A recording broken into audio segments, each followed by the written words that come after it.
matter what anybody tells you, words and ideas can change the world. O homem é condenado a ser livre. Jean-Paul Sartre. Essa frase revela uma das maiores verdades sobre nós. Somos os responsáveis por nossas escolhas, e com elas, pela formação das nossas próprias opiniões. A ideia parece até óbvia, mas, em um mundo onde estamos imersos em uma enxurrada de vozes tentando nos convencer do que pensar, como realmente saber se uma opinião é nossa?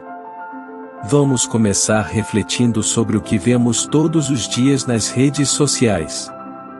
Pense nelas como grandes auditórios onde milhares de vozes falam ao mesmo tempo. Normalmente, as opiniões que mais aparecem são as populares, as mais polêmicas, as que geram mais curtidas e compartilhamentos. Esse ciclo cria um tipo de efeito de eco, onde certas ideias são amplificadas e repetidas continuamente, levando a crer que aquela é a opinião dominante ou até mesmo uma verdade. E aí fica o questionamento: até que ponto essas ideias refletem o que a gente realmente acredita? A distinção entre opinião e conhecimento é algo que filósofos discutem há séculos. Platão foi um dos primeiros a abordar esse tema, separando a opinião, doxa, do verdadeiro conhecimento, episteme. Para ele, a opinião está ligada ao mundo das aparências, algo que pode ser passageiro e superficial, enquanto o conhecimento é mais profundo e estável.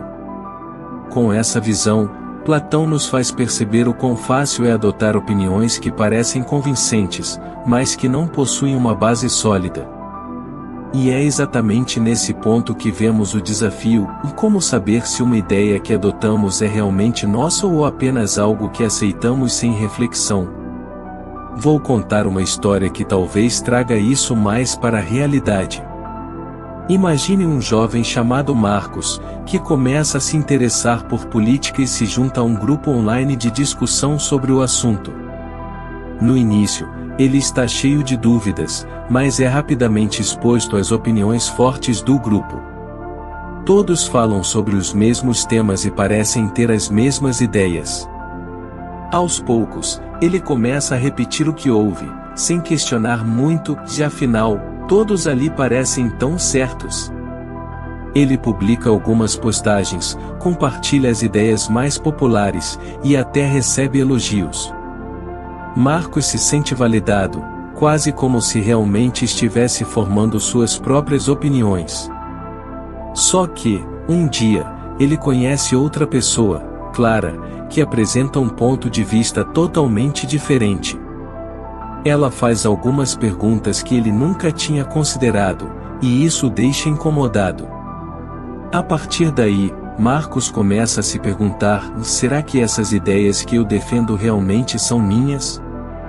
Esse desconforto que o Marcos sente é, na verdade, o começo da reflexão. Hannah Arendt, uma filósofa do século XX, alertava para esse perigo do conformismo, a tendência de simplesmente aceitar o que é mais fácil ou popular, evitando pensar de forma independente. Para Arendt, é essencial que a gente questione o que nos dizem, e isso significa, muitas vezes, estar disposto a se afastar do conforto de estar do lado certo.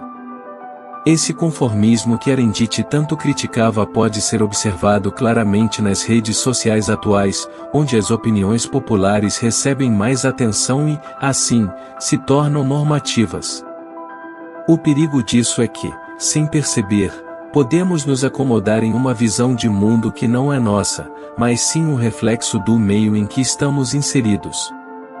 Para resistir a isso, precisamos de coragem para questionar as ideias que recebemos, o que exige uma postura crítica que muitas vezes nos tira do conforto e nos expõe a opiniões diferentes das nossas. Nietzsche também teria algo a dizer sobre a experiência de Marcos. Ele acreditava que nossa sociedade tende a buscar opiniões rápidas e simplistas, o que é ainda mais evidente hoje, quando tudo acontece na velocidade de um clique. Na pressa de formar uma opinião, muitas vezes pegamos as ideias superficiais que vemos na nossa bolha e reagimos imediatamente, sem realmente refletir.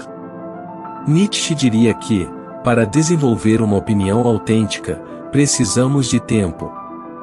É preciso digerir a informação, questioná-la, e não apenas reproduzir o que vemos nas manchetes ou nas opiniões virais.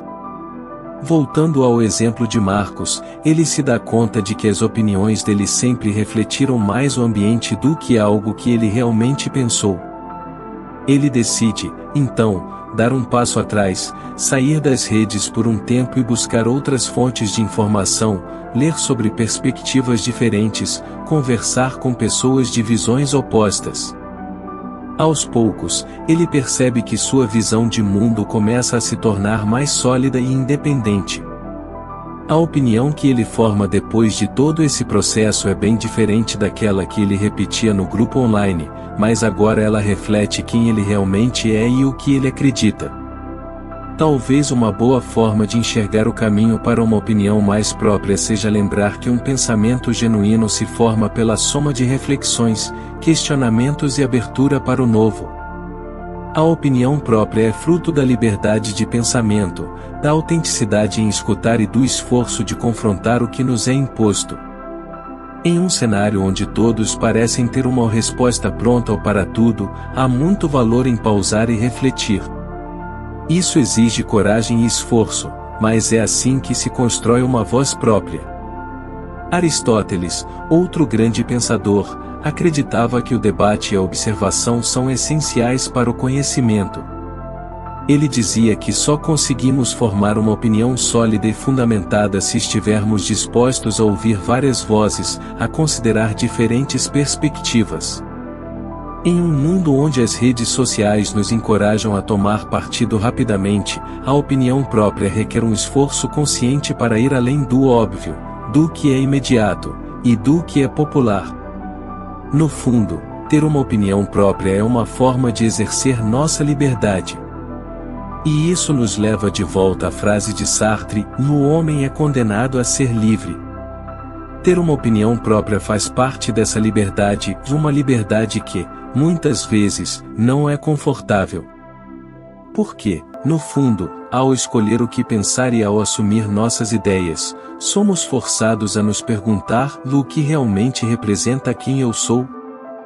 Essa condenação ou a liberdade exige coragem, pois ter uma opinião própria é estar disposto a enfrentar o desconforto do questionamento, do isolamento, e até da discordância. Então, a pergunta final é: você realmente quer ter uma opinião própria? Porque isso exige um esforço além do comum. Ter uma opinião própria exige que você esteja pronto para questionar, investigar e refletir. E, acima de tudo, significa assumir a responsabilidade de ser, verdadeiramente, livre.